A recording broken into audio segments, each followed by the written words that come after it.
सभी किसान भाइयों को मेरा नमस्कार। मैं हूं शशांक और आप सभी का स्वागत है भूमि आईपीएम में। छत्तीसगढ़ में धान कटाई के समय भी जो बेमौसम वर्षा हुई थी उससे हम गेहूं की फसल बुनी या अन्य फसलें हैं उसकी बुनी में हम लेट हो चुके थे।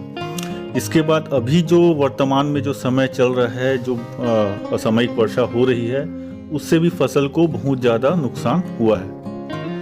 तो जो फसल को नुकसान हो चुका है उसे तो हम ठीक कर नहीं सकते, पर जो हमारे नुकसान की भरपाई के लिए हम एक फसल है जो हमारे पास ऑप्शन है अभी, जिसकी खेती हम करके लाभ ले सकते हैं। तो उसी को ध्यान में रखते हुए मेरा ये आज का वीडियो है, जिसमें मैं जानकारी दूंगा तिल की खेती की, क्योंकि इसके लिए अभी हमारे पास समय बचा हुआ है। इसकी जो बोनी है आप जनवरी के लास्ट में या फरवरी फर्स्ट वीक में आप कर सकते हैं। तो आज का ये वीडियो आपके सामने है, जिसमें मैं जानकारी देने वाला हूँ तिल की खेती के संबंध में। वैसे तो भारत में लगभग सभी मौसमों में तिल लगाया जा सकता है। 25 से 27 डिग्री सेल्सियस के तापमान में इसकी बढ़वार, पौधों की बढ़वार बहुत अच्छी होती है। तिल छोटे दिन का पौधा होता है और अच्छे प्रकाश की स्थिति में पौधों की बढ़वार और उपज अधिक होती है। बात करें भूमि और उसकी तैयारी की, तो हल्की रेतीली दोमट भूमि तिल की खेती के लिए सबसे उपयुक्त होती है। जो मिट्टी है उसका पीएच मान 5.5 से 7.5 के बीच होना सबसे अच्छा माना जाता है। भारी मिट्टी में भी तिल की खेती की जा सकती है, पर आपकी जो जल निकास की व्यवस्था है वो अच्छी होनी चाहिए। तिल का बीज बहुत छोटा होने के कारण कई बार अंकुरण में समस्या देखने को मिलती है। इसके लिए आप खेत की भली भांति अच्छी तरीके से जुताई कर लें, मिट्टी को भुरभुरी बना लें, जिससे अंकुरण में समस्या ना हो। अब बात कर लेते हैं उन्नत किस्मों की।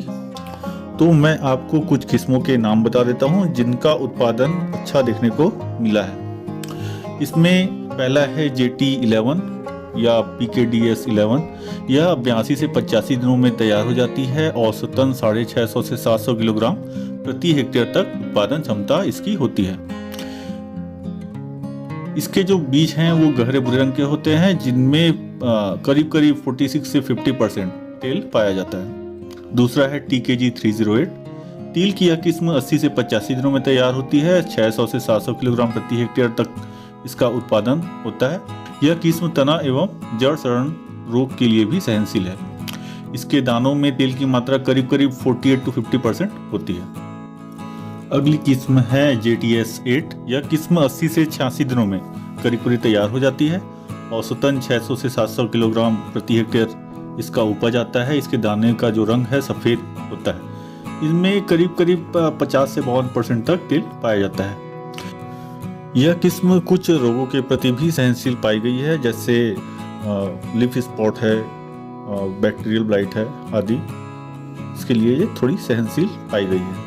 अगली किस्म है JT12। तिल की यह किस्म करीब 82 से 85 दिन में तैयार हो जाती है। उपज क्षमता भी करीब 6.5 से 7 कुंटल प्रति हेक्टेयर प्राप्त हो जाता है। अगली किस्म है TKG 55। ये करीब 75 से 80 दिन में पककर तैयार हो जाता है। 6.5 कुंटल के करीब इसका उपज प्राप्त हो जाता है। इसके दानों में तिल की मात्रा करीब 50 से 55% तक होती है। अगली किस्म है जवाहर तिल 306।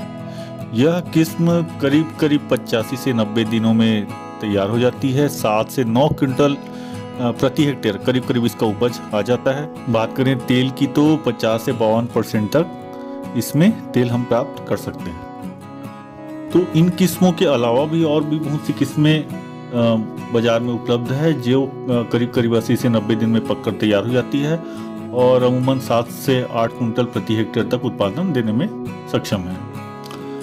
बात कर लें बुआई के समय की, तो अगर आप खरीफ मौसम में तिल की खेती कर रहे हैं तो इसकी बोनी जून के अंतिम सप्ताह से जुलाई के मध्य तक हमको कर लेनी चाहिए। और अगर ग्रीष्मकालीन तिल की बोनी आप कर रहे हैं तो इसकी बोनी आप जनवरी माह के दूसरे हफ्ते से फरवरी माह के दूसरे हफ्ते तक कर लें। बोनी के पहले बीज को 2 ग्राम थायरम और 1 ग्राम कार्बेंडाजिम प्रति किलोग्राम बीज के हिसाब से उपचारित कर लें। बोनी हो सके तो कतार में ही करें। कतार से कतार की दूरी जो है आप 30 सेंटीमीटर रखें और पौधों से पौधों की दूरी 10 सेंटीमीटर रखते हुए 2 से 3 सेंटीमीटर की गहराई में बोनी करें। तिल के बीजों का आकार छोटा होता है, इसके कारण बुनी के समय इसे छनी हुई गोबर की खाद, वर्मी कंपोस्ट, रेत या राख या सूखी हुई हल्की बलुई मिट्टी इसके साथ मिलाकर बोया जाना चाहिए। बात करें बीज मात्रा की, तो अगर आप छिटकवा विधि से बुआई कर रहे हैं तो आपको 1.6 से 3.8 किलोग्राम बीज की आवश्यकता पड़ेगी। और अगर आप कतारों में बोनी कर रहे हैं या सीड ड्रिल के द्वारा कर रहे हैं तो आपका बीज दर रहेगा 1.1 से 1.20 किलोग्राम बीज प्रति एकड़। तो कुछ किसान भाइयों का हमेशा ये कमेंट रहता है कि मैं हेक्टेयर में जानकारी देता हूँ। फिर से एक बार बताना चाहूँगा, अगर मैं कोई जानकारी हेक्टेयर में दे रहा हूँ तो आप उस डाटा को 2.5 से अगर भाग देंगे तो आपको जानकारी एकड़ में निकल के सामने आ जाएगी। तो अब बात कर लेते हैं खाद उर्वरकों की। इसके लिए आपको 5 से 6 टन सड़ी हुई गोबर की खाद प्रति हेक्टेयर खेत की अंतिम जुताई के समय डालकर मिट्टी को अच्छी तरीके से मिला लेना है। इसके अतिरिक्त 60 किलोग्राम नाइट्रोजन, 40 किलोग्राम फास्फोरस और 20 किलोग्राम पोटाश प्रति हेक्टेयर की दर से आवश्यकता हमें पड़ेगी। अब इसमें फास्फोरस और पोटाश की पूरी मात्रा आप शुरू में ही दे दें और नाइट्रोजन की आधी मात्रा बोनी करते समय आधार रूप में दें और शेष नाइट्रोजन की मात्रा खड़ी फसल में बुआई के 30 से 35 दिन बाद सिंचाई करने के उपरांत खेत में पर्याप्त नमी होने की दशा में देवें। अच्छा, अगर आप फास्फोरस को सिंगल सुपर फॉस्फेट के माध्यम से देंगे तो ये ज़्यादा लाभकारी होता है, क्योंकि इसमें फसल के लिए आवश्यक जो गंधक है सल्फर वो भी आपको मिल जाता है। अच्छा, मैं साथ में एक टेबल भी दे रहा हूँ जिसमें आपको खाद की अलग अलग मात्रा और उसकी जो मार्केट में अलग अलग उसका जो नाम आता है उसके हिसाब से अलग अलग मैंने डिवाइड कर दिया है। जैसे अगर आप एनपीके को डीएपी, यूरिया और पोटाश के माध्यम से दे रहे हैं तो प्रति हेक्टेयर आपको 87 केजी डीएपी लगेगा, यूरिया आपको 96 केजी लगेगा और पोटाश की मात्रा आपको 34 किलो लगेगी। अब यही अगर आप एसएसपी, यूरिया और एमओपी, म्यूरेट ऑफ पोटाश, इसके माध्यम से दे रहे हैं तो सिंगल सुपर फॉस्फेट आपको लगेगा 250 किलोग्राम, यूरिया 130 किलोग्राम और म्यूरेट ऑफ पोटाश आपको 34 किलोग्राम लगेगा। और अगर 12-32-16 अगर आप उपयोग कर रहे हैं तो उसकी मात्रा 12-32-16 की 125 किलोग्राम लगेगी और इसके अतिरिक्त यूरिया आपको 98 किलोग्राम लगेगा। ये जानकारी हो गई हेक्टेयर में।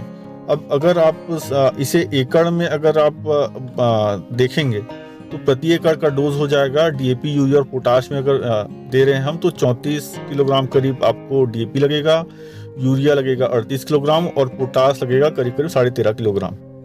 एसएसपी, यूरिया, पोटाश में दे रहे हैं हम एसएसपी, यूरिया और एमओपी के माध्यम से अगर हम दे रहे हैं तो प्रति एकड़ डोज रहेगा एसएसपी 100 किलोग्राम, यूरिया 52 किलोग्राम और म्यूरेट ऑफ पोटाश 13.5 किलोग्राम।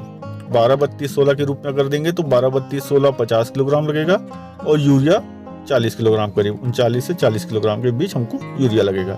तो ये एकड़ और हेक्टेयर दोनों की खाद की मात्रा हो गई। बात करें सिंचाई एवं जल प्रबंधन की तो मिट्टी के प्रकार, मौसम की स्थिति, फसल अवधि आदि के आधार पर तिल फसल में 12 से 15 दिनों में एक बार सिंचाई की आवश्यकता पड़ती है। और इष्टतम अगर देखा जाए तो अंकुरण एवं पौधा स्थापना हेतु बुआई के तुरंत बाद एक सिंचाई की जरूरत पड़ती है। फसल की अच्छी उपज प्राप्त करने के लिए सिंचाई हेतु क्रांतिक अवस्थाओं में फूल आते समय एवं फलियां दाना भरते समय सिंचाई करना लाभप्रद होता है। फसल की किसी अवस्था में खेत में जल भराव की स्थिति नहीं होना चाहिए, इस बात का विशेष हमको ध्यान देना है। निंदाई, गुड़ाई एवं खरपतवार नियंत्रण। तिल बोनी के 15 से 20 दिन पश्चात पहली निंदाई करें तथा इसी समय आवश्यकता से अधिक पौधों को निकाल लें। खरपतवारों के प्रभावी नियंत्रण हेतु बुआई के तुरंत बाद किंतु अंकुरण के पहले पेंडामेथिलीन 500 से 700 ml या थायोबेनकार 2 किलोग्राम प्रति हेक्टेयर की दर से 600 लीटर पानी में मिलाकर छिड़काव करना अच्छा होता है। खरपतवार नियंत्रित न होने पर बुआई के 15 से 20 दिन बाद फ्यूजोलाफॉप इथाइल 800 ml प्रति हेक्टेयर की दर से 600 लीटर पानी में मिलाकर छिड़काव करें। अब बात करते हैं तिल में लगने वाले रोग और उनके नियंत्रण की। तो पहला है फाइटोप्थोरा अंगमारी या फाइटोप्थोरा ब्लाइट। प्रारंभ में पत्तियों और तनों पर भूरे रंग के धब्बे दिखते हैं जो बाद में काले रंग के हो जाते हैं। इस रोग से फसल की सुरक्षा हेतु बुआई पूर्व बीजों को थायराम 3 ग्राम या ट्राइकोडर्मा विरिडी 5 ग्राम प्रति किलोग्राम बीज के द्वारा उपचारित करें। खड़ी फसल पर रोग के लक्षण दिखने पर रीडोमिल MZ 2.5 ग्राम प्रति लीटर पानी या कॉपर ऑक्सीक्लोराइड 2.5 ग्राम की मात्रा प्रति लीटर पानी में घोलकर 10 दिन के अंतराल में छिड़काव करें। दूसरा है भभूतिया रोग या पाउडरी मिल्ड्यू। इस रोग में फसल की पत्तियों पर सफेद चूर्ण दिखाई देते हैं। रोग के लक्षण प्रकट होने पर घुलनशील गंधक 2 ग्राम प्रति लीटर पानी में घोलकर खड़ी फसल में 10 दिन के अंतराल में 2 से 3 बार छिड़काव करें। तीसरा है तना एवं जड़ सड़न रोग। इस रोग से प्रभावित पौधों की जड़ों का छिलका हटाने पर नीचे काले रंग के कोयले के समान धूसर काला कलर दिखाई देता है। इस रोग से बचने हेतु थायराम प्लस कार्बेंडाजिम 2:1 के अनुपात में या ट्राइकोडर्मा विरिडी 5 ग्राम प्रति किलोग्राम बीज के द्वारा बीजोपचार करें। खड़ी फसल पर रोग के लक्षण दिखने पर थायराम 2 ग्राम प्लस कार्बेंडाजिम 1 ग्राम इस तरह कुल 3 ग्राम मात्रा प्रति लीटर पानी में घोल बनाकर पौधों की जड़ों के पास छिड़काव करें। 1 सप्ताह पश्चात पुनः छिड़काव को दोहराएं। नेक्स्ट है फाइलोडी या पर्णताप रोग। फसल में फूल आने के समय इस रोग का प्रकोप होता है जिससे फूल के सभी भाग हरे पत्तियों समान हो जाते हैं। रोग से प्रभावित पौधों में पत्तियां छोटे छोटे गुच्छों के रूप में दिखाई देती है। फुदका कीट द्वारा फैलने वाले इस रोग के नियंत्रण हेतु सबसे पहले रोगग्रस्त पौधों को उखाड़कर नष्ट करें तथा खेत में पर्याप्त नमी होने पर टेंजी 10 किलोग्राम प्रति हेक्टेयर की दर से मिलाएं। खड़ी फसल में डायमेथोएट 3 ml प्रति लीटर पानी में घोलकर बुआई के 30, 40 एवं 60 दिनों पर छिड़काव करने से रोग पर काबू पाया जा सकता है। तिल में लगने वाले कीट एवं उनका नियंत्रण। पहला है तिल पत्ती मोड़क या फली बेधक कीट, लीफ फेबर रोलर या कैप्सूल बोरर। फसल के प्रारंभिक अवस्था में इल्लियां पत्तियों के अंदर रहकर खाती है। प्रोफेनोफॉस 50 cc 1 लीटर प्रति हेक्टेयर दवा को 500 से 600 लीटर पानी में घोलकर फसल पर छिड़काव करें। नेक्स्ट है कली मक्खी या बर्ड फ्लाई।